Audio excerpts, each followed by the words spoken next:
Ladies and gentlemen, welcome to It's Rainmaking Time. This is Kim Greenhouse. It gives me great pleasure to welcome Nick Redfern. He's the author of a brand new book called The Real Men in Black: Evidence, Famous Cases, and True Stories of These Mystery Men and Their Connection to the UFO Phenomenon.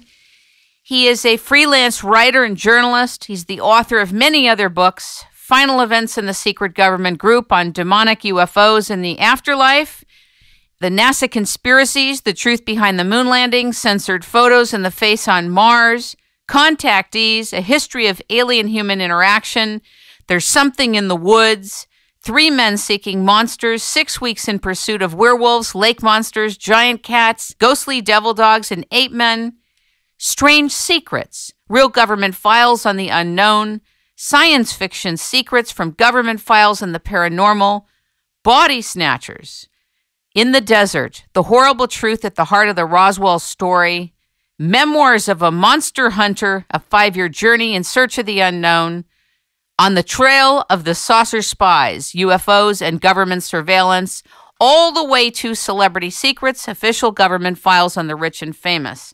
Nicholas has just written this book, The Real Men in Black. I've been fascinated as I have heard about Men in Black and their connection to the UFO phenomenon. They've always been a mystery. Many of us have seen the movie Men in Black, the spoof on the subject, but I actually had an interest about them, their mystery, the seriousness with regard to them. And so we've invited Nick here today to talk about them and his research and this new book. Welcome to It's Rainmaking Time, Nick Redfern. Hey, Kim. Well, thanks for having me on the show. My pleasure. You're also a co-host of another radio show. What's it called? It's called Exploring All Realms, and it airs every Thursday night at 8 p.m. Central. And I co-host with a friend of mine from Michigan named Raven Mindell, and we cover everything from UFOs, Bigfoot, lake monsters, ghosts, ESP, conspiracies. And if you type in Exploring All Realms on the internet, you'll find it immediately. All right, so Exploring All Realms. I like to let people know what other people are doing, and authorship and research and journalism is your realm, but you're also co-hosting a show of your own with your associate. Here's my question to you. You explore a lot of dark stuff, a lot of interesting stuff, and a lot of mystery. Why Men in Black? Well, I think you sort of hit on the point in the beginning, Kim, when you said, you'd seen the Men in Black film, as most people have. And I think a lot of people, whether they're interested in the UFO phenomenon or not, their views on the Men in Black mystery are probably created and colored to a degree by watching the movie. Now, in the film, the characters portrayed by Will Smith and Tommy Lee Jones are essentially presented as the agents of a secret arm of the government whose task it is to hide the truth about UFOs and to threaten witnesses into silence and get them not to talk about their experiences, etc. Now, there certainly is an aspect of that to the Men in Black phenomenon, but many people have assumed that that's all there is to it. And when I was, often lecturing at conferences and questions would come up in the Q&A after the lectures, very often people would ask about the Men in Black, are people really being silenced? And it was clear to me that many people were taking the assumption that, what Hollywood says was gospel, basically. But the truth of the matter is, I point out in the book, the Men in Black mystery is far stranger. And so I thought, well, why not get across to people the fact that, yes, the movie is based on facts, but it only tells us a minute part of the story, and actually get across to people once and for all, hopefully, the fact that the entire mystery is far wider, broader, and incredible in its nature, if you like. It seems very dark, very obtuse to try to get a hold of what this is. Yeah, I think, when you look into the stories, the natural first assumption is, because they're called the Men in Black, because, they're reported as dressing in black suits and sort of 1940s and 50s style fedora and Homburg-type hats. And so the imagery it creates is kind of the way in which people like the FBI dressed in those days. They would wear the sort of the suits and the hats, like something straight out of the Rat Pack. That was sort of the way they appeared. But when you begin to dig into the stories and you listen to what the witnesses had to say about the Men in Black, their appearance, it gets into some very weird and ominous areas. I mean, many of the Men in Black, they don't sound like your average FBI or CIA agent, sort of fairly built, if you like, and athletic and, etc. They're described as being sort of very thin, emaciated, very often with almost like pasty paper white skin, thick sunglasses, which some witnesses have reported seem to be hiding bulging eyes behind them.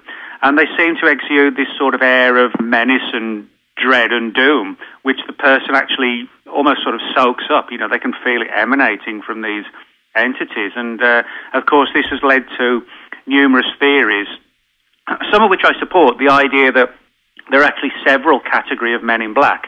There are government people who certainly have silenced and warned witnesses not to talk about their UFO experiences, but then there are the weirder Men in Black as well that some people suggest could be aliens themselves, that look enough like us that they can move amongst us, in the darkness and the shadows with a little bit of camouflage, wear the sunglasses and pulled down hats and turned up collars on long trench coats, etc.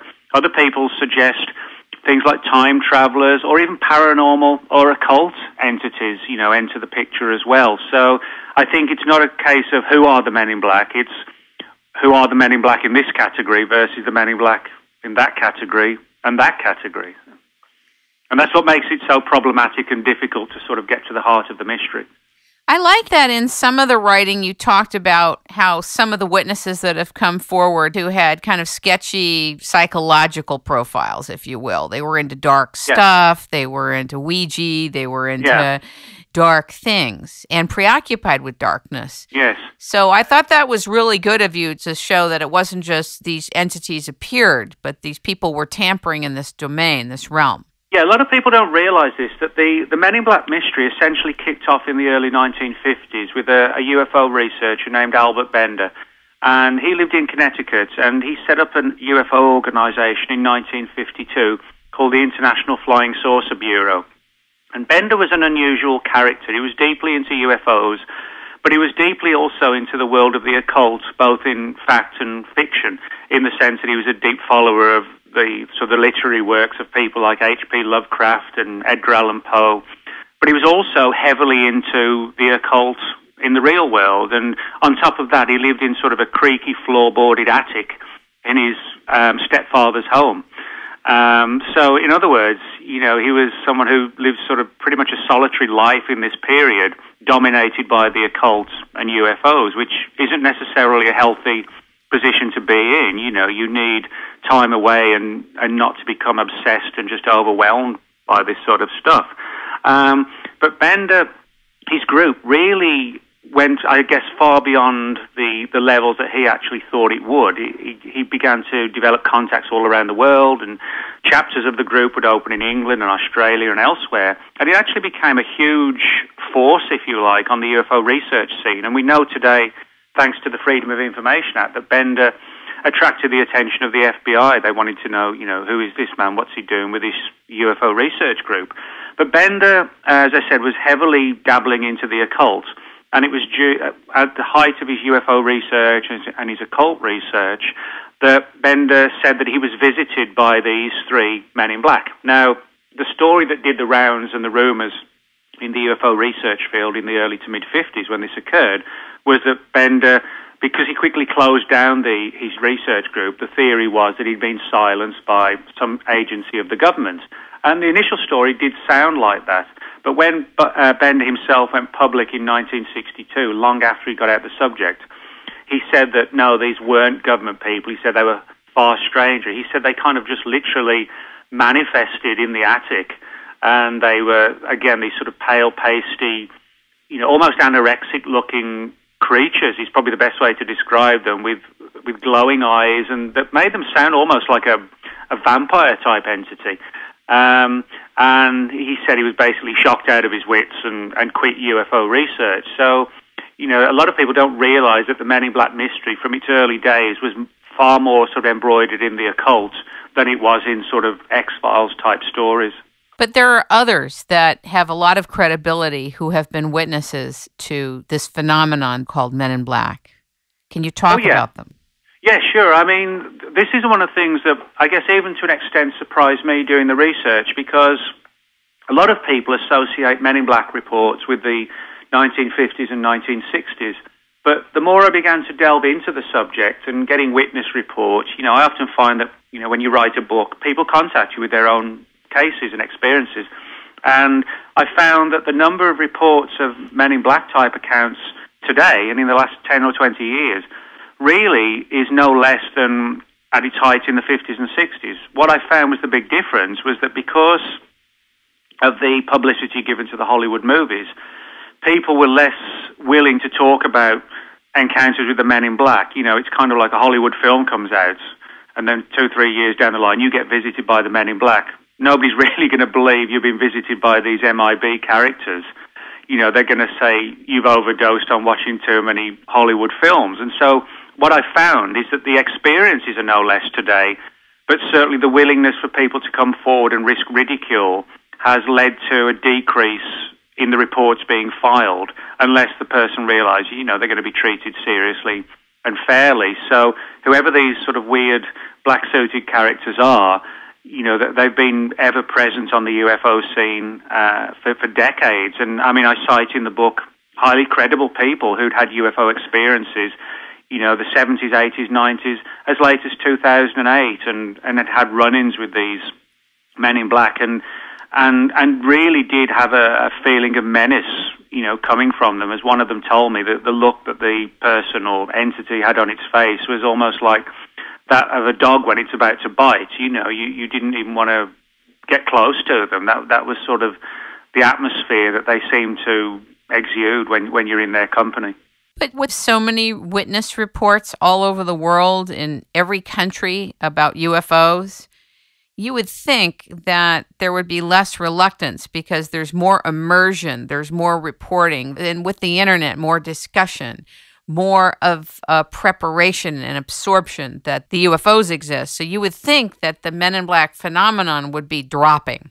Well, yeah, you would. I mean, that's actually a very good point. I think, again, I think a lot of it comes down to the fact that, people are willing nowadays, because there is sort of more media sympathy with the subject, they are more willing to talk about UFO experiences and sightings. But I think, there's sort of a big leap between saying, hey, I saw this strange object hovering over the house last Saturday night at midnight, and saying 3 guys in black suits and pale skin banged on the front door and warned me never to talk about UFOs. It's sort of a far more controversial aspect of the UFO subject. And I think, even for me, it's like, would I report a UFO sighting? I probably would. If after writing the book, if I got a visit from the Men in Black, would I talk about that? Probably not, because people might say, he's just trying to promote his book. I probably would, ironically, stay silent, because it would be too unbelievable. And I think that is one of the key issues with the Men in Black reports. Although the witnesses are highly credible, the stories do come across as incredible, and I think, or unbelievable. That's not as any detriment to the witnesses, but they do. And I think the witnesses recognize this as well, and that sort of often prompts them not to say too much, or to be a bit wary at times. So it's part of the landscape of the event that communication about it is a credibility killer right off the bat.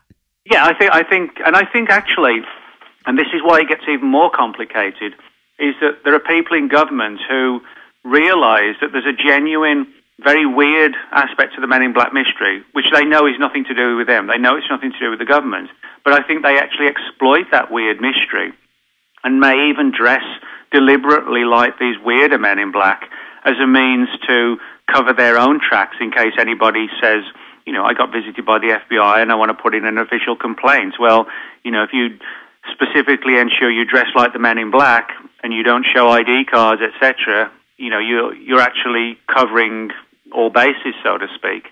And what's interesting on this aspect is that I cite in the book a document that surfaced through the Freedom of Information Act from the U.S. Air Force, where they actually circulated a memorandum throughout the entire Air Force in the mid-60s, talking about how there were mystery individuals, mysterious strangers,